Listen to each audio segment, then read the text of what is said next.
தொடர்பான அறிவிப்பு வெளியாகுன்ற தகவல்லாம் வந்திருந்தது. இன்னைக்கு அதுக்கேற்ற மாதிரி பேனர்லாம் வச்சிருந்தாங்க.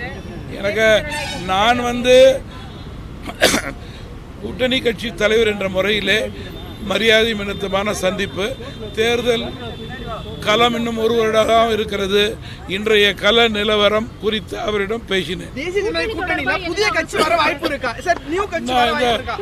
3 மணிக்கு மாண்புமிகு அமைச்சர் அவர்களுடைய பத்திரிகை சந்திப்பு இருக்கிறது.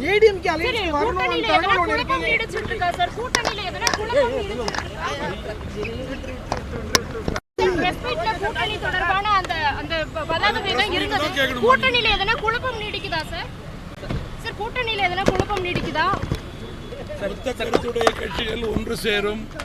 தமிழகத்திலே அடுத்த சட்டமன்ற தேர்தலிலே தேசிய ஜனநாயக கூட்டணி அமையும் என்பதில் மாற்று கருத்து கிடையாது. அதிமுக தலைமையில் அமையுமா சார்? அதிமுக தலைமையில் அமையுமா சார்? ஏடிஎம்கே அலையன்ஸ் வர வாய்ப்பு இருக்கா சார்?